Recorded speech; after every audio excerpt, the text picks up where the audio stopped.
Peter sir తర్వాత చాలా మంది రైతులు అక్కడ ఉండి ఈ ఒక సంవత్సరం మొత్తం రీసెర్చ్ చేసి ఈ భూభారతి చట్టం తీసుకురావడం జరిగింది. అసెంబ్లీలో ప్రవేశపెట్టి తర్వాత యాక్ట్ ఫార్ములేట్ చేసి యాక్ట్ తర్వాత దీని రూల్స్ కూడా తొందరగా 2 నెలల్లో తీసుకువచ్చి రావడం జరిగింది. సో ఈ అంబేద్కర్ జయంతి రోజు ఈ కొత్త యాక్ట్ భూభారతి యాక్ట్ తీసుకురావడం జరిగింది. దీని ఉపయోగం ఏమంటే ధరణిలో ఉన్న చాలా లోసులు దీంతో పోతాయి. ఒక చేసి మీకు వివరణ ఇస్తాం. ఫస్ట్, నా పేరు సందీప్. ఒకవేళ నా పేరు సందీప్ ఉంటే సంజయ్ పడితే నా భూమి ఒక గుంట భూమి ఉంటుంది ఎల్లారెడ్డిపేటలో. ఆ సంజయ్ పడితే మీకు ఫస్ట్ అప్లై ఎట్లా చేయాలి? మీ సేవా సెంటర్ నుంచి అప్లై చేసి ఎంఆర్ఓకి పోతాయి. ఎంఆర్ఓ నుంచి ఆర్డీఓకి, ఆర్డీఓ నుంచి అడిషనల్ కలెక్టర్కి, అడిషనల్ కలెక్టర్ నుంచి కలెక్టర్కి, కలెక్టర్ తర్వాత సిసిఎల్ఏకి. ఈ 5-6 స్టెప్స్ ఉన్నాయి. ప్రతి ఒక్క చిన్న సంజయ్ నుంచి సందీప్ చేయాలంటే కూడా ఒక మిస్టేక్తో సంజయ్ పడింది అంటే 6-7 స్టెప్స్ లో పోతాయి అక్కడ.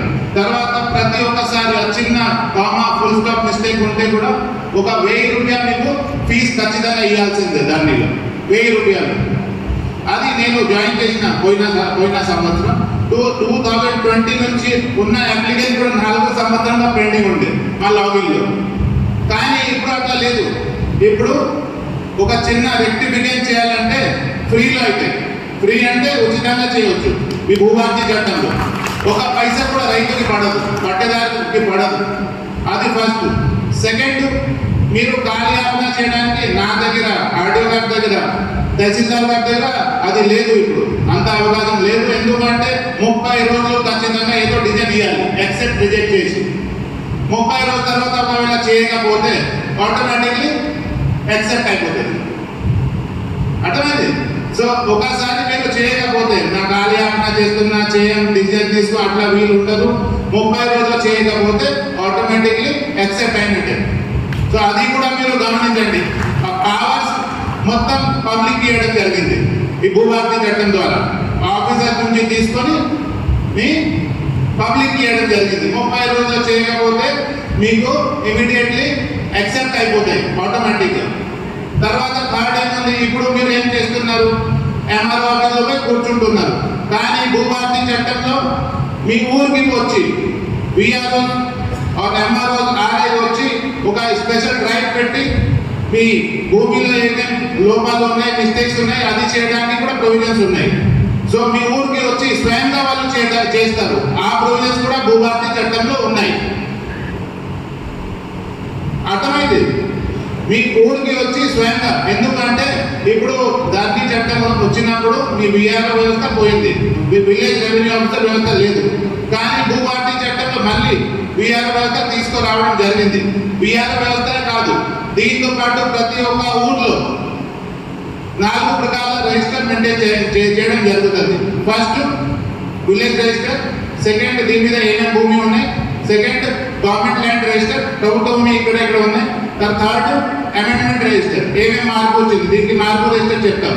ఫోర్త్ ఇరిగేషన్ రిజిస్టర్, కాలువ ఇక్కడ ఉంది, తర్వాత చెరువు ఇక్కడ ఉన్నాయి, ఏమేమి ఇరిగేషన్ ల్యాండ్ ఉంది, 4 రకాలుగా రిజిస్టర్ మెయింటైన్ చేయడం జరుగుతుంది. దీంతో పాటు ప్రతి సంవత్సరం 31 రోజు డిసెంబర్కి భూమిలో ఒక ఊర్లో సపోజ్ ఎల్లారెడ్డిపేటలో ఏమేమి మార్పు వచ్చిందో దీనికి జమాబందీ కూడా చేయడం జరుగుతుంది. ఆ 4 ప్రకారాల రిజిస్టర్ మీ గ్రామ పంచాయత్ దగ్గరే ఉంటాయి, విఆర్ఓ గారి దగ్గర ఉంటాయి. మీకు ఎప్పుడో ఇష్టమైన మీరు వచ్చి చెక్ చేయవచ్చు. మా విస్తీర్ణం మార్చారా, నా పేరు మార్చారా, ఏదైనా మార్పు ఉంటే మీ దగ్గర ఉంటుంది అది. సో కంప్లీట్ అకౌంటబిలిటీతో, ట్రాన్స్పరెన్సీతో, అవినీతి లేకుండా ఈ భూభారతి చట్టంలో అన్ని ప్రొవిజన్స్ ఉన్నాయి. అన్ని పవర్స్ పబ్లిక్ దగ్గర పెట్టడం జరిగింది. సో అది దయచేసి మీరు గమనించండి, దీనికి మంచిగా యూజ్ చేయండి. అదే మాత్రం కాదు, ప్రతి ప్రజావాణిలో కూర్చుంటే ఒక పెద్ద సమస్య ఏమంటే మాకు పక్కిన వాళ్ళు తోవా ఇస్తలేదు. ఉందా లేదా? మీ దగ్గర తోవా ఇస్తలేదు, నా భూమిలో ఆక్రమించి ఇల్లు కట్టుతున్నారు. ఉందా లేదా? ఉందా లేదా? సో దీనికోసం కూడా ఉందా లేదా చెప్పండి? ఉన్నాయి కదా. సో దీనికోసం కూడా ప్రతి ఒక్క భూభారతి చట్టంలో ఇచ్చిన ప్రతి ఒక్క పట్టదారు పాస్బుక్లో మీ సరిహద్దు పెట్టి నక్ష కూడా వేయడం జరుగుతుంది. సపోజ్ మీ భూమి ఎక్కడ ఉంది, ఆ భూమికి ప్రతి ఒక్క పాయింట్కి 4 పాయింట్కి ఏమేమి హద్దు ఉంది, లాటిట్యూడ్ లాంగిట్యూడ్ తో పాటు సైంటిఫిక్ గా artificial intelligence machine learning use చేసి మీకు ఆ హద్దు పెట్టి మీ గ్రీన్ పాస్బుక్ లో అతికించి ఇస్తారు. ఇప్పుడు ఉందా మీకు? ఇప్పుడు ఉందా? దీనివల్ల ఏమైతుంది, మీ భూమిలో ఎవరు వస్తున్నారో తెలియదు, మీ భూమిలో ఎవరు వచ్చి ఆక్రమిస్తారో తెలియదు. సో ఈ ప్రతి ఒక్క పాస్బుక్ లో, కొత్త పాస్బుక్ లో మీకు ఈ నక్ష అతికించి ఇవ్వడం జరుగుతుంది. మీరు దీనికోసం 2 ప్రకారం అది ఉన్నాయి, సర్వేస్ ఉంటారు. ఒకటి లైసెన్స్ సర్వే, ఒకటి మండల్ సర్వే. మీకు నచ్చిన లైసెన్స్ సర్వేతో కూడా మీరు మ్యూటేషన్ అప్లై చేసినప్పుడు మీ భూమి అది పైమానా చేసి మీరు మాకు తహసీల్దార్ గారి దగ్గర పెట్టవచ్చు. తహసీల్దార్ గారు ఏం చేస్తారు, ఆ మండల్ సర్వేతో అది చెక్ చేపిస్తారు మీ ఇచ్చిన నక్ష. ఆ నక్ష కరెక్ట్ ఉంటే అదే అతికించి మీకు ఇస్తారు, లేకపోతే దీని మీద మార్పు చేసి ఇస్తారు. అర్థమైంది? సో దీని మీద ఏమైనా ఉన్నాయంటే కొత్త ఏదో మీ దగ్గర పాత పాస్బుక్ ఉంటే, ఓల్డ్ పాస్బుక్ ఉంటే దీని మీద కొత్త పాస్బుక్ లో ఈ నక్షతో పాటు మీకు అతికించి ఇవ్వడం జరుగుతుంది. కొత్త పాస్బుక్ ఉంటే మరి ఒకసారి మీరు మ్యూటేషన్ కానీ విరాసత్ కానీ ఏదైనా అప్లై చేస్తే అది కూడా ఖచ్చితంగా నక్షతో పాటు వస్తుంది. దీంతో ఏమైతాయి, ప్రతి ఒక్క చిన్న చిన్న ఏదో అక్రమణ కేసుకి మీరు ఎక్కడ పోతున్నారు, హైకోర్టుకి పోతున్నారు, చాలా టైం అక్కడ 4-5 ఇయర్స్ అక్కడ పడుతున్నాయి, కానీ సమాధానం రావట్లేదు. ఇప్పుడు ఈ రెవెన్యూ వ్యవస్థ, రెవెన్యూ లో తహసీల్దార్ గారి దగ్గర ఏదైనా మీకు కావాలంటే అప్పీల్ వ్యవస్థ కూడా ఏర్పాటు చేయడం జరిగింది. సపోజ్ ఒకవేళ మీకు తహసీల్దార్ గారు ఇచ్చిన ఏదో మ్యూటేషన్ కానీ విరాసత్ కానీ ఏదైనా డిసిజన్ నచ్చకపోతే మీరు 30 రోజుల్లో ఆర్డీ గారికి అప్లై చేయవచ్చు. అదేవిధంగా అక్కడ కూడా మీకు సమాధానం దొరకకపోతే మీరు కలెక్టర్ గారి దగ్గర చేయవచ్చు అప్లై. మరి భూభారతి చట్టం ద్వారా ప్రతి ఒక్క ఉమ్మడి జిల్లాలో 2-3 జిల్లాలు కలిపి ఒక భూ ట్రిబ్యునల్ కూడా ఏర్పాటు చేయడం జరిగింది. అక్కడ కమిటీ మెంబర్ ఉంటారు, కలెక్టర్తో కూడా సీనియర్ ఆఫీసర్స్ అక్కడ కూర్చుంటారు. అక్కడ కూడా మీరు 30 రోజుల్లో కలెక్టర్ ఏదైనా డిసిజన్ మీకు నచ్చకపోతే, మీకు అన్యాయం మీకు తెలిస్తే అక్కడ కూడా అప్లై చేయవచ్చు. సో 4 నెలల్లో మీకు ఖచ్చితంగా సమాధానం రావాలి. ఎంఆర్ఓ 30 రోజులు, ఆర్డీఓ 30 రోజులు, కలెక్టర్ 30 రోజులు, తర్వాత ట్రిబ్యునల్ 30 రోజులు. సో 4-5 నెలల్లో మీకు ఖచ్చితంగా సమాధానం రావాలి. ఈ కాలయాపన చేయడానికి ఎవరి దగ్గర పవర్స్ లేదు. ఓకే, దీంతో పాటు ప్రతి ఒక్క ప్లాట్ ఉంటుంది కదా, మనిషికి ఏమున్నాయి, ఆధార్ కార్డు ఉంది, అందరికీ ఉన్నా లేదా ఆధార్ కార్డు. అదేవిధంగా ప్రతి ఒక్క ప్లాట్కి భూధార్ కార్డు ఇవ్వడం జరుగుతుంది. సో ఆ ప్లాట్కి కూడా ఒక యూనిక్ నెంబర్ ఇవ్వడం జరుగుతుంది. ఆధార్ కార్డులో 12 నెంబర్ యూనిక్ నెంబర్ ఉంది కదా, అదేవిధంగా ప్రతి ఒక్క ప్లాట్కి కూడా భూధార్ కార్డు ఇవ్వడం జరుగుతుంది. సపోజ్ నా పేరు మీద అక్కడ ల్యాండ్ ఉంది, ఆ భూధార్ కార్డు నా ఆధార్ కార్డు లింక్ అయి ఉంటుంది. ఒకసారి మ్యూటేషన్ చేసిన తర్వాత మీ పేరు మీద వచ్చేస్తుంది. సో దీంతో ఈ గ్యాంబ్లింగ్ మొత్తం ఆగిపోతాయి. ఇప్పుడు ఉంది కదా, సో ఎవరి పేరు మీద దొంగ రిజిస్ట్రేషన్ అది అవుతున్నాయి కదా, అది కూడా ఆగిపోతాయి ఈ భూభారతి చట్టంలో. దీంతో పాటు ఒక మేజర్ సమస్య ఏముంది, విరాసత్ ఉందా లేదా? ఒక వ్యక్తికి 4 మంది కొడుకు కూతురు ఉంటే ఒకే వ్యక్తి మొత్తం చేపిస్తున్నారు, తర్వాత 3 తిరుగుతున్నారు కోర్టు వైపు మొత్తం. సో అలాంటి పరిస్థితుల్లో ఏం చేస్తున్నారు, ఈ భూభారతి చట్టంలో ప్రతి ఒక్క కొడుకు కూతురుకి లీగల్ ఎయిర్కి ఖచ్చితంగా నోటీస్ ఇవ్వాలి. ఫస్ట్. సెకండ్, ఈ భూభారతి చట్టంలో తహసీల్దార్ గారికి ఇన్క్వైరీ పవర్ ఇవ్వడం జరిగింది. ఇప్పుడు ఏమైతుంది, ప్రతి ఒక్క మీరు భౌతిక విరాసత్ తీసుకొస్తున్నారు కదా, మీరు ఏం పేపర్ సబ్మిట్ చేస్తున్నారు అదే పేపర్ మీద వాళ్ళకి టేబుల్ మీద కూర్చొని అది ఎక్సెప్ట్ రిజెక్ట్ చేయాలి. తర్వాత తెలుస్తుంది ఆ 3 మంది సిగ్నేచర్ తప్పుగా ఉంది, ఫోర్జరీ ఉన్నాయి, ఉందా లేదా అట్లా. సో అదేవిధంగా ఇప్పుడు భూభారతి చట్టంలో ప్రతి ఒక్క లీగల్ కూతురు ఎవరైనా కొడుకు ఉంటే కొడుకు, కూతురు ఉంటే కూతురు, వాళ్ళకి ఖచ్చితంగా నోటీస్ ఇవ్వాల్సిందే. నోటీస్ ఇచ్చిన తర్వాత 30 రోజుల్లో ఎంక్వైరీ కూడా తహసీల్దార్ గారి ద్వారా కంప్లీట్ చేయాల్సిందే. చేసిన తర్వాత విరాసత్ అవుతాయి. సో అందరికీ హిందూ సెక్షన్ యాక్ట్ ప్రకారం, ముస్లిం సెక్షన్ యాక్ట్ ప్రకారం, క్రిస్టియన్ సెక్షన్ యాక్ట్ ప్రకారం ఏదైనా భాగం చేసి ఇవ్వాల్సి వస్తుంది. సో ఇప్పుడు ఆ గ్యాంబ్లింగ్, కరప్షన్ ఛాన్సెస్ కూడా లేదు. క్లియర్? సో విరాసత్లో కూడా ఏం కరప్షన్ ఛాన్సెస్ ఉండదు. అదేవిధంగా సాదా బైనామా కూడా ఒక మేజర్ ప్రాబ్లం ఉంది. సో ధరణి చట్టంలో సాధారణ బైనామా కోసం ఏదైనా ప్రొవిజన్స్ లేదు.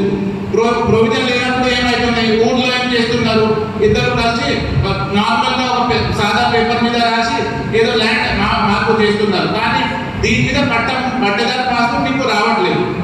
దీంతో అయితే ఏమైతున్నాయి, మీకు రైతు బంధు ఆగిపోతున్నాయి, రైతు భరోసా ఆగిపోతున్నాయి, తర్వాత రైతు బీమా ఆగిపోతున్నాయి, అయిపోతుంది కదా. సో ఈ భూభారతి చట్టంలో దీనికోసం కూడా ప్రొవిజన్ చేయడం జరిగింది. మీకు పెండింగ్ సాదా బైనామా కేసులు ఉంటే మీరు ఆర్డీఓ గారికి కాంపిటెంట్ అథారిటీగా పెట్టడం జరిగింది. ఆర్డీఓ గారు ఒక సివిల్ కోర్ట్ లాగా మీతో డాక్యుమెంట్ తీసి సెకండ్ పార్టీ డాక్యుమెంట్ తీసుకొని ఒక 30 రోజుల్లో ఖచ్చితంగా దీని మీద కూడా ఎంక్వైరీ చేసి ఆర్డర్ ఇవ్వాల్సిందే. దీని మీద 100 రూపాయలు లేట్ ఫీజు ఉంది, లేట్ ఫీజుతో పాటు డ్యూటీ ఫీజు ఉంటాయి అంతే. దీనికి తప్ప ఏమి ఉండదు. మీకు 30 రోజుల్లో పెండింగ్ ఉన్న సాదా బైనామా కేసెస్ కూడా ప్రతి ఒక్క కేసెస్ సాల్వ్ అయిపోతాయి. ఒకటి దీని మీద హైకోర్టులో స్టే ఉంది, ఆ స్టే తీయాలి గవర్నమెంట్. ఆ పని మీద కూడా ఉంది. ఆ స్టే తీసిన తర్వాత ఇమీడియట్లీ మీరు సాదా బైనామా కేసెస్ కూడా అప్లై చేయవచ్చు భూభారతి పోర్టల్. అది కూడా ఒక పెద్ద మార్పు ఉంది. దీంతో పాటు ప్రతి ఒక్క ఎస్సీ ఎస్టీ విమెన్ వాళ్ళ అవగాహన లేని వాళ్ళు ఉంటారు కొంతమంది, వాళ్ళ కోసం ఒక లీగల్ సెల్ ప్రతి జిల్లాలో ఏర్పాటు చేయడం జరిగింది. ఆ రెవెన్యూ కేసెస్ సంబంధించిన వాళ్ళకి ప్రతి ఒక్క వ్యక్తికి ఫ్రీలో ఉచితంగా ఏదో లీగల్ వాళ్ళకి ఏదైనా ఇన్ఫర్మేషన్ కావాలంటే, సపోజ్ నాకు అవగాహన లేదు, ఎట్లా మ్యూటేషన్ చేయాలి, ఆ లీగల్ సెల్ ద్వారా వాళ్ళకి అన్ని అవగాహన అప్పగించడం జరుగుతుంది, వాళ్ళకి తెలవడం జరుగుతుంది. అది కూడా భూభారతి చట్టంలో ఒక ప్రొవిజన్ ఉన్నాయి. లీగల్ సెల్ ఉంటుంది ఫ్రీలో, ఎవరైనా వచ్చినా ప్రతి ఒక్క జిల్లాలో ఉంటుంది. ఎవరైనా వచ్చినా వాళ్ళకి లీగల్ హెల్ప్ కూడా అక్కడి నుంచి లీగల్ సాయం కూడా ఇవ్వడం జరుగుతుంది. దీంతో పాటు సపోజ్ ఇక్కడ సిరిసిల్లాలో ఎక్కడైనా గవర్నమెంట్ ల్యాండ్ ఏదైనా కబ్జా చేశారు, ఏదో మీకు అవగాహన ఉంది, మీరు భూభారతి పోర్టల్లో directly chief commissioner of land administration వాళ్ళకి డైరెక్ట్లీ ఒక కంప్లైంట్ పెట్టవచ్చు. మీ పేరు కూడా రాదు అండ్ ఆ కలెక్టర్కి పాస్ అయిపోతుంది. మీరు దీని మీద విచారణ చేసి ఇమీడియట్లీ గవర్నమెంట్ ల్యాండ్ మీ ఊరికి తీసుకోండి, గవర్నమెంట్ ఖాతాలో పెట్టండి. అలాంటి ప్రొవిజన్స్ కూడా భూభారతి చట్టంలో ఉంది. సో గవర్నమెంట్ ల్యాండ్ కబ్జా చేయడానికి కొంతమంది ఉంటారు, వాళ్ళకి అలవాటు ఉంటుంది. ఆ అలవాటు కూడా ఈ భూభారతి చట్టంలో వెళ్ళిపోతాయి.